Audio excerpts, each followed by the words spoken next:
반갑습니다. 부동산 전망하는 남자 골든마우스 인사드립니다.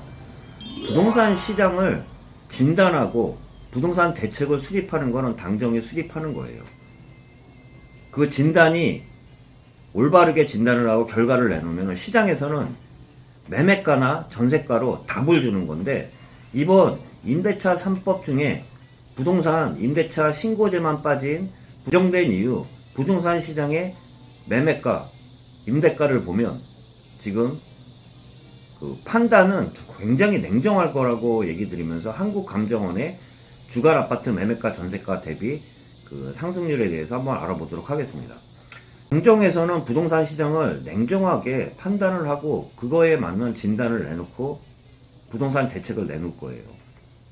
나름대로, 자기 나름대로. 그렇지만 더욱 냉정하게 부동산 시장에서는 그 대책이 올바른 대책이었냐, 그거에 따라 부동산 시장은 반응을 하는데 전혀 그렇지 않은 상황이라고 얘기 드리면서 한국감정원의 주간 아파트 매매가 전세가 변동률에 대해서 한번 살펴보도록 하겠습니다.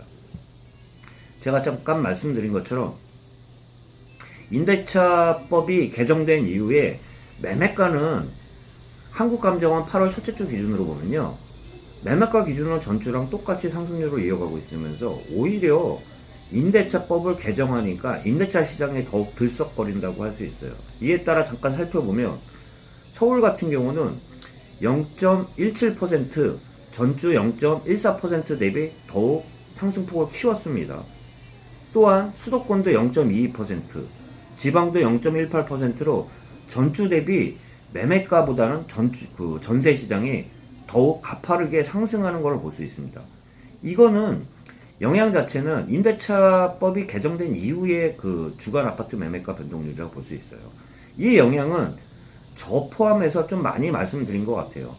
임대차 3법 중에 그 전월세 신고제는 아직 그 개정은 되지 않았지만 지금 국회의 인원수를 보면 이거는 기정사실로 보고 얘기를 좀 드리고 있습니다. 이 얘기를 드렸을 때 일부 얘기를 많이 드렸을 거예요. 지금의 후폭풍 같은 경우는 지금 또한 정책에 따라 시장에서는 오히려 반작용으로 반대로 갈 수 있다고 그러면서 전세 시장이 오히려 꿈틀거릴 수 있으면서 더욱 잡기 힘든 상황이 될 수도 있다고 얘기 드렸는데, 그 상황을 살펴보면 여러 가지가 있지만 한국감정원의 그 자체 조사 내용들도 그 결과 자료를 봐도 임대차 시행과 지금 저금리 하잖아요. 말 그대로 0.5% 기준금리 하에 또한 재건축 거주 요건을 2년 추가한 그 영향 하에 제가 그 얘기 드렸잖아요. 투기 과열지구 이상의 재건축 지역에서는 2년 거주 요건을 추가하면서 입주를 할 수 있는 입주권을 2년 거주한 사람한테만 주겠다고 그 발표한 내용에 따라 제가 그 영상도 드렸을 거예요. 더더욱 임대 시장이 불안해질 수다고 얘기도 드렸어요. 그럴 수밖에 없는 게 2년 거주한 사람한테만 입주권을 주기 때문에 지금 임대차가 종료가 되는 재건축 재개발 단지들 입장에서는, 주인 입장에서는 2년 거주를 채우지 못한 사람들 입장에서는 전세나 월세를 누는 것보다는 본인이 들어가려는 수요들이 많을 거 아니에요. 그러다 보니 매물 부족 현상은 지금보다는 더 심해질 수 있다고 볼 수 있으면서 지금 부동산 매매가보다는 전세 시장이 전주 대비 더 발표 직후 보면 더욱더 상승했다고 볼 수 있습니다.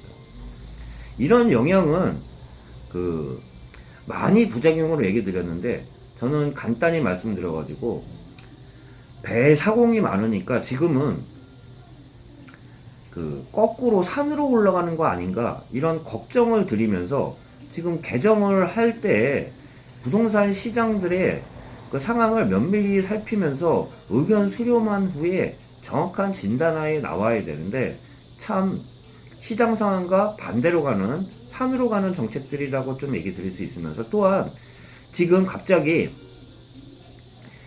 부동산 시장을 발표를 했잖아요. 제가 말씀드린 임대차 3법도 거의 통과를 시키는 마당에 그 전세 시장이 다시 뜨거우니까 후속 대책으로 부동산 주요 뉴스를 보니까 이런 얘기가 벌써 나오더라고요.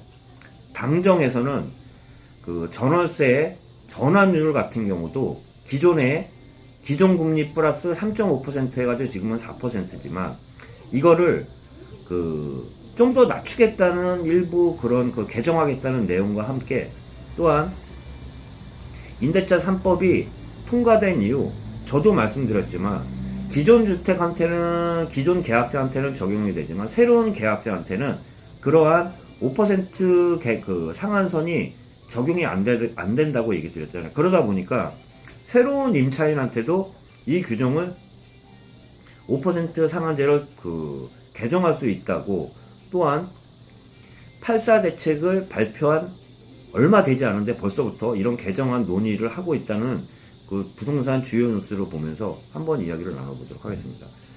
임대차 3법이 통과되면 제가 말씀드린 것처럼 임대시장이 더욱 악화가 되면서 전세가도 오히려 뜨면서 더욱 들썩거릴 수 있다고 얘기 드리면서 전세 물량은 더 줄면서 전세를 일부 월세로 대체할 수도 있다고 얘기 드렸잖아요. 그러다 보면 전세 시장이든 월세 시장이든 더욱 뜨거워지면서 더욱 불안해지면서 매매가의 거꾸로 매매가 시장에 영향을 미칠 수 있다고도 얘기 드렸어요. 그런 최근에 나온 부동산 기사들을 보면 전월세 전환율을 지금 현재 4%지만 낮출 수 있다고도 얘기 드리는데 또한 기존 전세 계약에 5% 상한제도 적용해야 한다고 얘기를 드리지만 시장 상황을 좀 이해를 하고 얘기를 드렸으면 좋겠어요.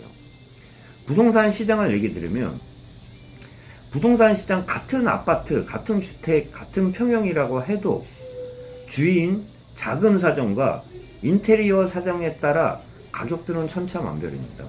잠깐 얘기 드려보면 같은 20평대 아파트라고 해도 임대를 놨을 때 다시 임대를 넣던 전세를 넣던 월세를 넣던 예를 들어서 얘기 드려보면 인테리어가 잘 돼 있는 데들은 보통 시세보다도 전세 시장도 더 높게 시세가 매겨지면서 그렇게 높게 해도 전세는 꾸준히 수요가 있기 때문에 더 높게 형성이 돼가지고 새로운 계약이 체결이 돼요.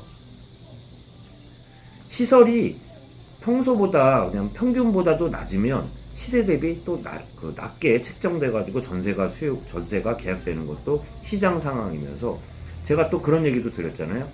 임대인의 자금 사정에 따라 현재 시장 상황 대비 더 낮게 계약을 체결하는 경우도 있고 더 높게 계약을 체결하는 경우도 있습니다. 월세 또한 마찬가지고요. 임대가 만기가 가까이 와 있는데 전 세입자를 빼주기 위해서 돈이 있다 그러면 뺀 다음에 새로운 세입자를 구하거나 그렇게 된 여유가 있는 사람들 입장에서는 급하게 시장가에 내려가지고 전세든 월세든 넣을 필요는 없다고 자금 사정이 있는 분들은 그렇게 하겠지만 자금 여력이 많지 않으신 분들은 급하면은 시장가 대비 싸게 내놓는 경우들도 실질적으로 많아요. 그런데 이걸 일률적으로 5%로 규정을 하면서 기존 주택뿐만 아니라 새로운 신규 주택도 5%로 규정을 하겠다는 건데 시장 가격은 정해져 있지가 않아요. 같은 아파트일지언정 인테리어 상황에 따라 전세 가격도 그렇고 월세 가격도 틀린 건데 이거를 일률적으로 규정하겠다는 발상 자체가 참 산으로 간다는 생각과 함께 전월세 전환율 또한 일방적으로 지금 현재도 지금 저는 좀 낮다고 또 얘기 드리는데 기준금리 플러스 3.5%로 정해져 있는데 기준금리가 올라가면 자연스럽게 다시 전월세 전환율 자체도 같이 올라가게 돼 있는 거예요. 지금 현재는 저금리 하이기 때문에 지금 4%지 이게 올라간다 그러면 전환율은 올라갈 수밖에 없습니다. 그런데 이거를 일방적으로 지금 다수를 차지하고 있다고 하지만 시장 상황과 맞지 않게 또한 또 폭주하는 것처럼 밀어붙인다고 한다고 하면 이것 또한 시장에서는 답으로 말해줄 거라고 얘기 드리는데 이건 정답이 아니라는 얘기 또한 얘기 드릴 수 있으면서 너무 조급해하는 것 같아요. 시장 상황과 따라 정답을 내놔야 되는데 매매 시장이든 전세 시장이든 가격을 안정시킬 수 있는 방법은 규제뿐만 아니라 규제로서는 가격을 안정시킬 수는 없어요. 규제와 더불어 지금도 과하지만 규제는 일부 회피할 수 있는 퇴로도 열어주면서 또한 공급 물량이 전세 시장이든 매매 시장이든 동반되는 그러한 양방향 정책을 분명히 써야지 가격은 안정화될 수 있다고 얘기 드리면서 잠시나마 오늘 부동산 임대차법이 통과된 이후 주간 아파트 매매가 시장에 대해서 말씀드렸고요. 그에 따라 후폭풍에 따라 일부 기사들이 나오는 후속 대책도 그거에 대해서 좀 짚어줬는데, 그 대책을 시행하면 오히려 더욱 시장 상황과 역행해서 갈 수 있다는 얘기 마지막으로 드려보면서 오늘 여러분께 인사드리도록 하겠습니다. 골든마우스였습니다.